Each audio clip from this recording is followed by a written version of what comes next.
just want to read something to make your quarantine mood better or worse. Anyway, I'm very shy while I'm not drumming, really, so excuse my mistakes and try to enjoy. It will be my all-time favorite book, which is The Idiot by Mr. Fyodor Dostoevsky. So it will be 2 chapters, and this read will be very, very long and probably boring as hell. So, enjoy. Chapter 5. Mrs. General Epanchin was a proud woman by nature. What must her feelings have been when she heard that Prince Myshkin, the last of his and her line, had arrived in beggar guise, a wretched idiot, a recipient of charity, all of which details the general gave out for greater effect. He was anxious to steal her interest at the first swoop, so as to distract her thoughts from other matters nearer home. Mrs. Epanchin was in the habit of holding herself very straight and staring before her without speaking in moments of excitement. She was a fine woman of the same age as her husband, with a slightly hooked nose, a high narrow forehead, thick hair turning a little grey, and a sallow complexion. Her eyes were grey and wore a very curious expression at times. She believed them to be most effective, a belief that nothing could alter. "What? Receive him? Now? At once?" asked Mrs. Epanchin, gazing vaguely at her husband as he stood fidgeting before her. "Oh, dear me, I assure you there is no need to stand on ceremony with him," the general explained hastily. "He is quite a child, not to say a pathetic-looking creature. He has fits of some sorts and has just arrived from Switzerland, straight from the station, dressed like a German and without farthing in his pocket.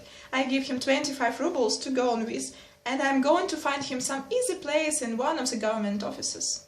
I should like you to ply him well with victuals, my dears, for I should think he must be very hungry." "You astonish me," said the lady, gazing as before. "Fits, and hungry too.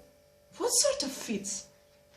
"Oh, they don't come on frequently. Besides, he's a regular old child, so he seems to be fairly educated. I should like you, if possible, my dears," the general added, making slowly for the door, "to put him through his paces a bit and see what he is good for. I think you should be kind to him. It's a good deed, you know. However, just as you like, of course, but he is a sort of relation, remember, and I thought it might interest you to see the young fellow, seeing that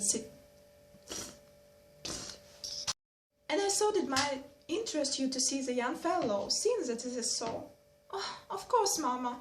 If we need stand on ceremony with him, we must give the poor fellow something to eat after his journey, especially as he has not the least idea where to go to," said Alexandra, the eldest of the girls. "Besides, he is quite a child. We can entertain him with a little hide-and-seek in case of need," said Adelaida. "Hide-and-seek? What do you mean?" inquires Mrs. Epanchin. "Oh, do stop pretending, Mamma," cried Aglaya in vexation. "Send him up, Father. Mother allows." The general rang the bell and gave orders that the prince should be shown in. "Only on condition that he has a napkin under his chin at lunch, then," said Mrs. Epanchin, "and let Fyodor or Mavra stand behind him while he eats." "Is he quiet when he has these fits? He doesn't show violence, does he?" "On the contrary, he seems to be very well brought up. His manners are excellent. But here's he himself. Here you are, Prince. Let me introduce you, the last of the Myshkins, a relative of your own, my dear, or at least of the same name. Receive him kindly, please. They'll bring in lunch directly, Prince. You must stop and have some, but you must excuse me. I'm in a hurry. I must be off." "We all know where you must be off to," said Mrs. Epanchin in a meaning voice. Yes, I must hurry away. I'm late. Look here, dears, let him write you something in your albums. You've no idea what a wonderful calligraphist he is. Wonderful talent. He has just written out Abbot Pafnut signs this for me. Well, stop a minute.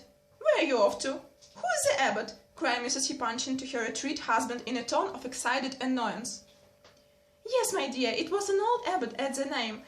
I must be off to see the count. He's waiting for me. I'm late. Goodbye. And the general bolted at full speed. Oh, yes, "I know what count you're going to see," remarked his wife in a cutting manner, and she turned her angry eyes on the prince. "Now then, what is this about? What abbot? Who's Pafnut?" she added briskly. "Mama," said Alexandra, shocked in her rudeness. Aglaya stamped her foot. "Nonsense! Let me alone," said the angry mother. "Now then, prince, sit down here. No, nearer. Come nearer the light. I want to have a good look at you. So now then, who is this abbot?" "Abbot Pafnut," said our friend, seriously and with deference. "Abbot Pafnut. Yes, and who was he?" Mrs. Epanchin put this question hastily and briskly, and when the prince answered, she nodded her head sagely at each word he said. "Well, the Abbot Pafnut lived in 14th century," began the prince. "He was in charge of one of the monasteries on the Volga, about where our present Kostroma government lies. He went to Orel and helped in the Greek menace. Then, going on the religious ward, he signed an edict there, and I have seen a print of his signature. It strikes me, so I copied it. When the general asked me in his study to write something for him, to show my handwriting, I wrote, 'The Abbot Pafnut signed this,' in exact handwriting of the abbot. The general liked it very much, and that's why he recalled it just now." "Aglaya, make a note of Pafnut, or what shall forget him. And where is this signature?" "I think it was left on the general table." "Let it be sent for at once." "Oh, I'll write you a new one in half a minute," said the prince, "if you like." "Of course, Mama," said Alexandra, "but let's have lunch now. We are all hungry." "Yes, come along, prince," said the mother. "Are you very hungry?" Yes, I might say I'm pretty too much hungry. Thanks very much." "I like to see that you know your manners, and you are by no means such a person as the general thought fit describe you. Come along, you sit here opposite to me," she continued. "I wish to be able to see your face. Alexandra, Adelaida, look after the prince. He doesn't seem so very ill, does he? I don't think he requires a napkin under his chin after all. Are you accustomed to having on one, prince?" Formerly, when I was 7 years old or so, I believe I wore one. But now I usually hold my napkin on my knee when I eat." Of course. And what about your feet?" "Feet?" asked the prince, slightly surprised. Very seldom have feet nowadays. I don't know how it may be here, thought they. They say the climate may be bad for me." "He talks very well, you know," said Mrs. Epanchin, who still continued to nod at each word the prince spoke. "I really did not expect it at all. In fact, I suppose it was all stuff and nonsense on the general's part, as usual. Eat away, prince. Tell me, where were you born? And where were you brought up? I wish to know all about you. You interest me very much." The prince expressed his thanks once more, and eating heartily the while, recommencing the narrative of his life in Switzerland, all of which we have heard before. Mrs. Epanchin became more and more pleased with her guest. The girls, too, listened very considerable attention. In talking over the question of relationship, it turns out that the prince was very well up in the matter and knew his pedigree off by heart. It was found that scarcely any connection existed between himself and Mrs. Epanchin, but the talk and the opportunity of conversing about her family tree gratified the latter exceedingly, and she rose from the table in great good humour. "Let's all go to my boudoir," she said, "and they shall bring some coffee in there. That's the room where we all assemble and busy ourselves as we like best," she explained. "Alexandra, my eldest, here plays the piano, or reads or sews. Adelaida paints landscapes and portraits, but never finish any. And Aglaya sits and does nothing. I don't work too much either. Here we are now. Sit down, prince, near the fire and talk to us. I want to hear you relate something. I wish to make sure of you first, and then tell my old friend, Princess Bilakonsky, about you. I wish you to know all the good people and to interest them. Now begin." "Mamma, it's rather a stranger order that," said Adelaida, who was fusing among her paints and paintbrushes at the easel. Aglaya and Alexandra had settled themselves with folded hands on a sofa, evidently meaning to be listeners. The prince felt that the general attention was concentrated upon himself. "I should refuse to say a word if I were ordered to tell a story like that," observed Aglaya. "Why? What's strange about it?" "He has a tongue. What shouldn't he tell us something? I want to judge whether he is a good storyteller. Anything you like, Prince. How you like Switzerland? What was your first impression? Anything. I'll see he'll begin directly and tell us about it beautifully." The impression was forcible," Prince began. "There you see, girls," said the impatient lady. "He has begun, you see." Well then, let him talk, Mamma," said Alexandra. "This prince is a great humbug and by no means an idiot," she whispered to Aglaya. "Oh, I saw that once," replied the latter. "I didn't think it all nice of him to play a part. What does he wish to gain by it, I wonder?" My first impression was very strong," repeated the prince. When they took me away from Russia, I remember I passed through many German towns and looked out of the windows, but did not trouble so much as to ask questions about them. This was after a long series of fits. I always used to fall into a sort of turbid condition after such a series, and lost my memory almost entirely, and thought I was not altogether without reasons at such times, yet I had no logical power of thoughts. This will continue for 3 or 4 days, and then I would recover myself again, and I remember my melancholy was intolerable. I felt inclined to cry. I sat and wondered uncomfortably. The consciousness that everything was strange weighed terribly upon me. I could understand that it was all foreign and strange, and I recollect I awoke from the state for the first time at Basel one evening. The bray of a donkey aroused me. A donkey in the town market. I saw the donkey and was extremely pleased with it, and from that moment my head seemed to clear. A donkey? How strange! Yet it's not strange. Any of us might fall in love with a donkey. It happened in mythological times, said Madame Epanchin, looking wrathfully at her daughters, who had begun to laugh. Go on, Prince. So, since that evening I have been specially fond of donkeys. I began to ask questions about them, for I had never seen one before, and I at once came to the conclusion that this must be one of most useful animals. Strong, willing, patient, cheap. And thanks to this donkey, I began to like this whole country I was traveling through, and my melancholy passed away. All this is very strange and interesting, says Mrs. Epanchin. Now let's leave the donkey and go on to other matters. What are you laughing at, Aglaya? And you too, Adelaida? This prince told us his experience very cleverly. He saw the donkey himself, and what have you ever seen? You have never been abroad. I have seen a donkey, said Mamma, said Aglaya. And I've heard one, said Adelaida. All three of the girls laughed out loud, and the prince laughed with them. Well, it's too bad of you, said Mamma. You must forgive them, Prince. They are good girls. I'm very fond of them, thought I often have to be scolding them. They are all as silly and mad as March has. Oh, why shouldn't they laugh, said the prince. I shouldn't have let the chance go by in their place, I know, but I stick up for the donkey all the same. He is a patient, good-natured fellow.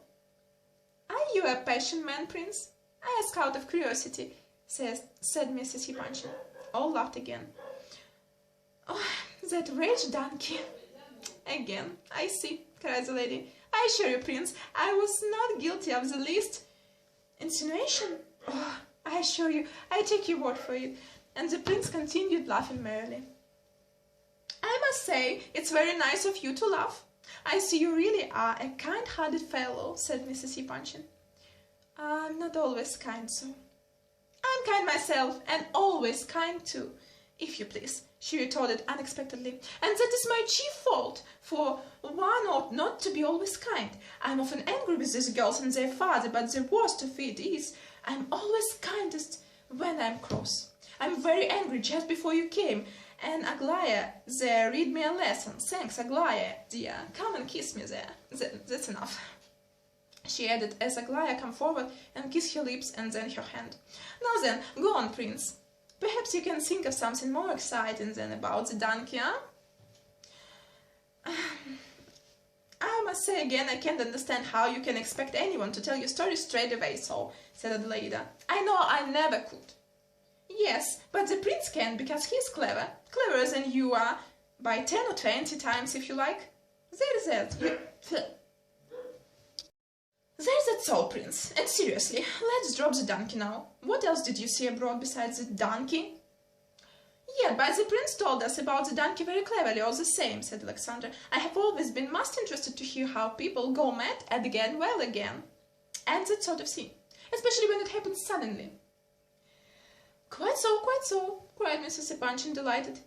"I see you can be sensible now and then, Alexandra. You were speaking of Switzerland, Prince." "Yes. We came to Lucerne and I was taken out in a boat. I felt how lovely it is, but the loveliness weighed upon me somehow or other and made me feel melancholy." "Why?" asked Alexandra. I don't know. I always feel like that when I look at the beauties of nature for the first time, but then I was ill at the time, of course." "Oh, but I should like to see it," said Adelaida, "and I don't know when we shall ever go abroad. I've been 2 years looking out for a good subject for a picture. I've done all I know, the north and south I know by heart, as our poet observes. Do help me to subject, Prince." "Oh, but I know nothing about painting. It seemed to me one only has to look and paint what one sees." "But I don't know how to see." "Nonsense! What rubbish you talk!" the mother struck in. "Not know how to see! Open your eyes and look. If you can see here, you won't see abroad either. Tell us what you saw yourself, Prince." "Yes, that's better," said Adelaida. "The prince learned to see abroad." "Oh, I hardly know. You see, I only went to restore my health. I don't know whether I learned to see exactly. I was very happy, however, nearly all the time." "Happy? You can be happy?" cried Aglaya.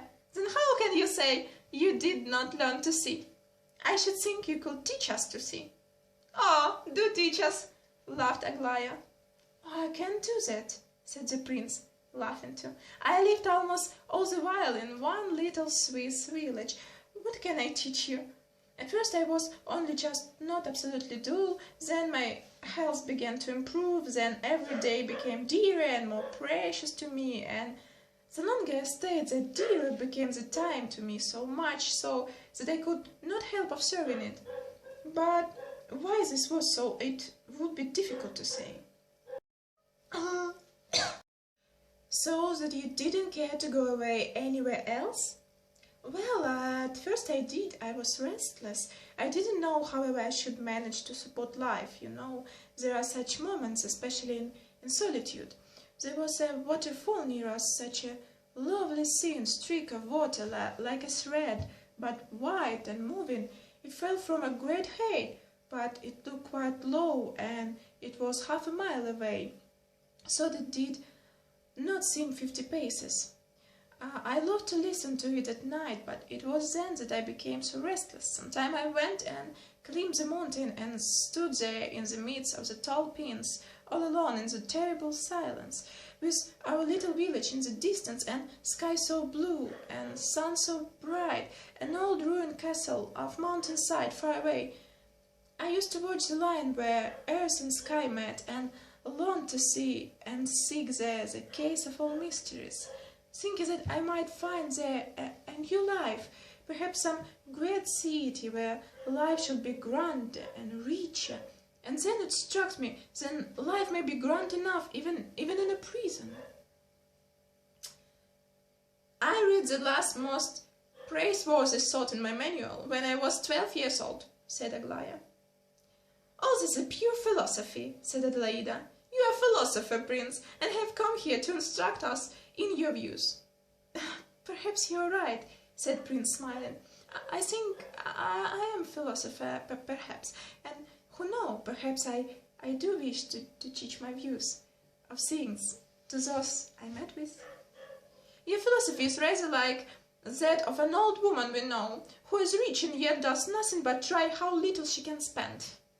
She talks of nothing but money all day. Your great philosophical idea of grand life in a prison and your 4 happy years in that Swiss village are like this razor," said Aglaia. "As to life in a prison, of course there may be 2 options," said the prince. "I once heard the story of a man who lived 12 years in a prison. I heard it from the man himself. He was one of the persons under treatment with my professor. He had fits and attacks of melancholy. Then he would weep, and once he tried to commit suicide. His life in prison was sad enough. His only acquaintances were spiders and a tree that grew outside his grating. But I think I had better tell you of another man I met last year. There was a very strange feature in this case, strange because of its extremely rare occurrence. This man had once been brought to the scaffold in company with several others, and had the sentence of death by shooting passed upon him for some political crime. 20 minutes later he had been reprieved and some other punishment substituted, but the interval between the 2 sentences, 20 minutes or at least a quarter of an hour, had been passed in certainty that within a few minutes he must die. I was very anxious to hear him speak of his impression during this dreadful time, and I several times inquired of him as to what he thought and felt. He remembered everything with the most accurate and extraordinary distinctness, and declared that he would never forget a single iota of the experience. About 20 paces from the scaffold, where he had stood to hear the sentence, were 3 posts fixed in the ground, on which to fasten the criminals, of whom there were several. The first 3 criminals were taken to the post, dressed in long white tunics, with white caps drawn over their faces, so that they could not see the rifles pointed at them. Then a group of soldiers took their stands opposite to each post. My friend was 8 on the list, and therefore he would have been among the 3rd lot to go up. A priest went about among them with a cross, and there was about 5 minutes of time left to him to leave. He said that those 5 minutes seemed to him to be a most interminable period, an enormous wealth of time. He seemed to be living in those minutes so many lives that there was no need as yet to think of that last moment, so that he made several arrangements, dividing up the time into portions. 1 for saying farewell to his companions, 2 minutes for that, then a couple more for thinking over his own life and career and all about himself, and another minute for a last look around. He remembered having divided his time like this quite well. While saying goodbye to his friends, he recollected asking one of them some very usual everyday questions, and being much interested in the answer. Then, having bade farewell, he embarked upon those 2 minutes which he had allotted to looking into himself. He knew beforehand what he was going to think about. He wished to put it to himself as quickly and clearly as possible, that he was a living, thinking man, and that in the 3 minutes he would be nobody. Or if somebody, or something, then what and where? He thought he would decide this question once for all in this last 3 minutes. A little way off there stood a church, and its gilded spire glittering in the sun. He remembered staring stubbornly at the spire, and at the rays of light sparkling from it. He could not tear his eyes from the rays of light. He got the idea that these rays were his new nature, and that in the 3 minutes he would become one of them, amalgamated somehow with them. The repugnance to what must ensue almost immediately, and the uncertainty were dreadful, he said. But worst of all was the idea, what should I do if I were not to die now? What if I were to return to life again? What an eternity of days, and all mine! How I should grudge and count up every minute of it, so as to waste not a single instant. He said this thought weighed so upon him and became such a terrible burden upon his brain that he could not bear it, and wished they would shoot him quickly and have done with it. The prince paused, and all waited, expecting him to go on again and finish the story. "Is it all?" asked Aglaya. "All? Yes," said the prince, emerging from momentary reverie. "And why did you tell us this?" I happened to recall it, that's all. It fitted into the conversation." "You probably wish to deduce, Prince," said Alexandra, "that moment of time cannot be reckoned by money value, and that sometimes 5 minutes are worth priceless treasures. All this is very praiseworthy. But may I ask about this friend of yours who told you the terrible experience? He was reprieved, you say? In other words, they bestowed to him that eternity of days?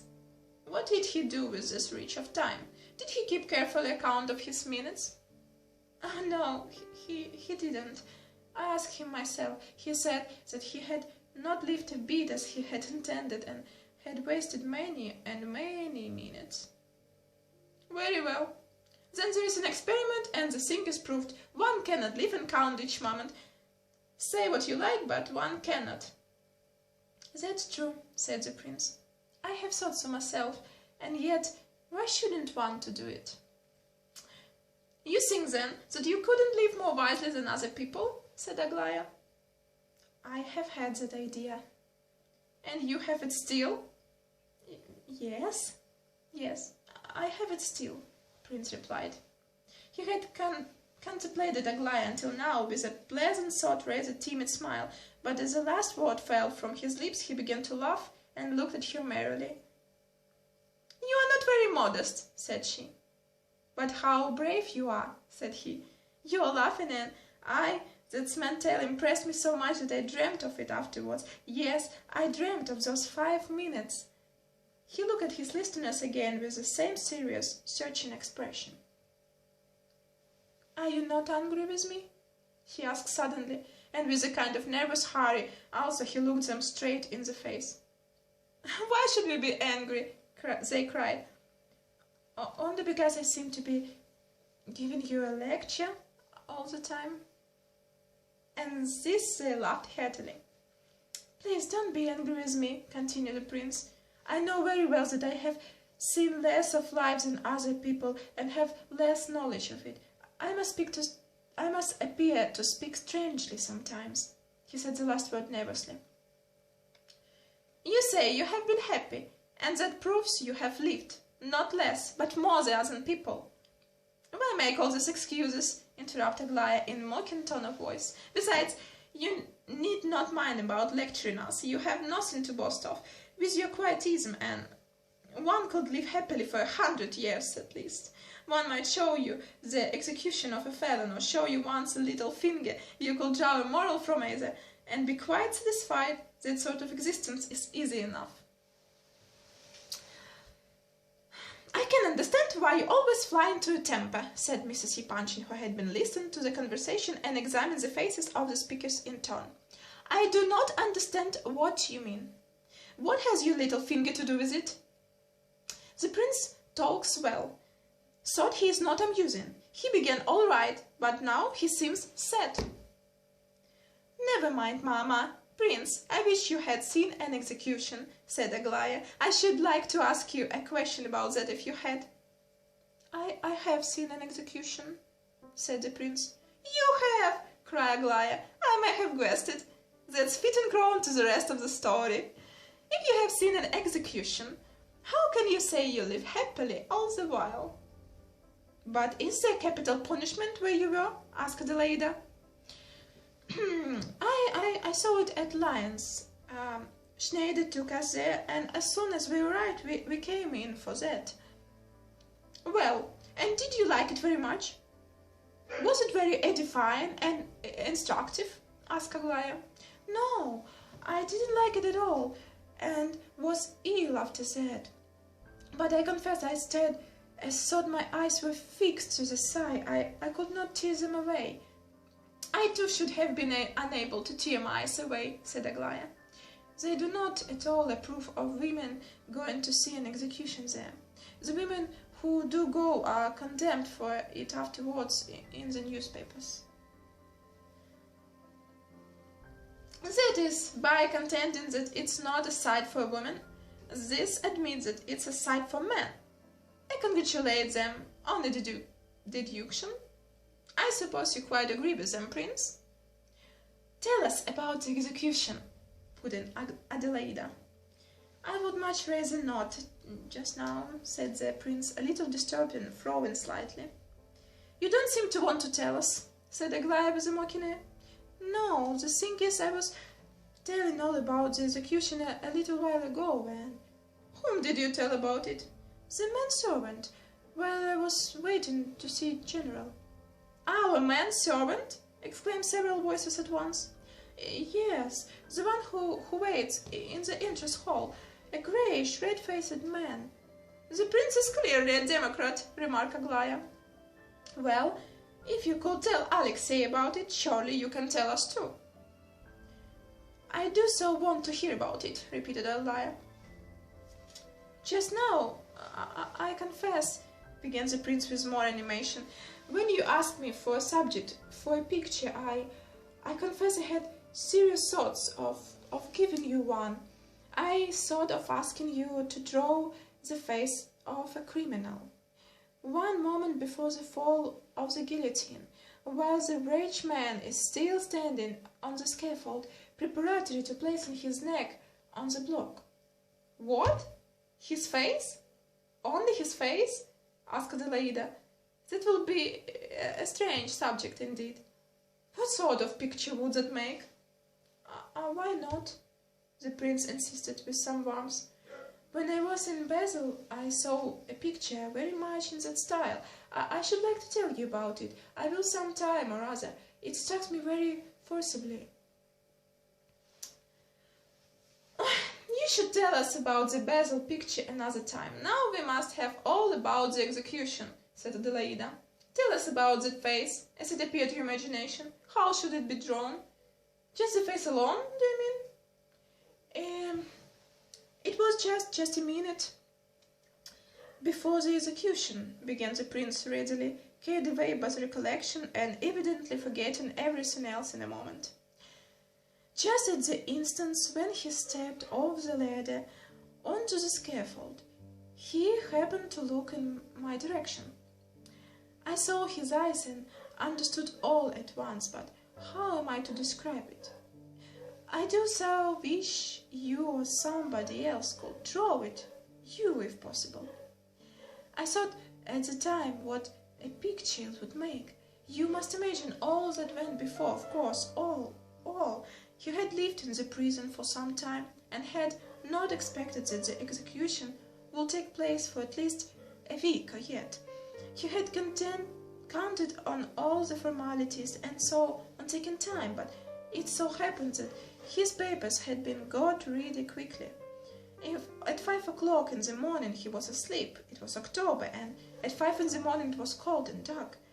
The governor of the prisoner comes in on tiptoe and touches the sleeping man's shoulder gently. He starts up. "What is it?" he says. "The execution is fixed for 10 o'clock. He was only just awake and would not believe at first, but began to argue that his papers would not be out for a week and so on. But he was wide awake and realized the truth. He became very silent and argued no more, so they say, but after a bit he said, it came very hard on one so suddenly, and then he was silent again and said nothing. The 3 or 4 hours went by, of course, in necessary preparations. The priest, breakfast, coffee, meat, and some wine they gave him. Doesn't it seem ridiculous? And yet, I believe these people give them a good breakfast out of pure kindness of heart, and believe that they are doing a good action. Then he is dressed, and then begins the procession through the town to the scaffold. I think he too must feel that he has an age to live still while they cut him alone. Probably he thought on the way, "Oh, I have a long, long time yet. 3 streets of life yet. When we've passed this street, there'll be the other one, and then that one with the baker's shop on the right, and when shall we get there? It's ages, ages." Around him are crowds shooting, yelling, 10,000 faces, 20,000 eyes. All this has to be endured, and especially the thought. Here are 10,000 men, and not one of them is going to be executed, and yet I'm to die. Well, all this is preparatory. At the scaffold there is a ladder, and just there he burst into tears, and this was a strong man, and a terribly wicked one, they say. There was a priest with him the whole time talking. Even in the cart as they drove along, he talked and talked.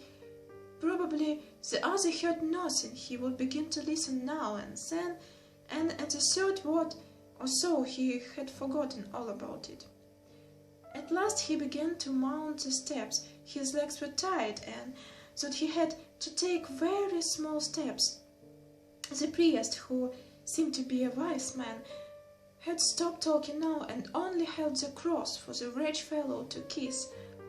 At the foot of the ladder he had been pale enough, but when he set foot on a scaffold at the top, his face suddenly became the color of paper, positively like white not paper.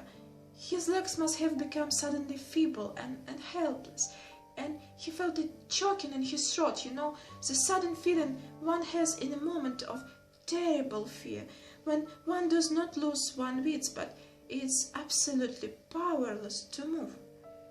If some dreadful thing were suddenly to happen, if a house were just about to fall on one, don't you know how one would long to sit down and shut one's eyes and wait and wait? Well, when this terrible feeling came over him, the priest quickly pressed the cross to his lips without a word. A little silver cross it was, and he kept on pressing it to the man's lips every second.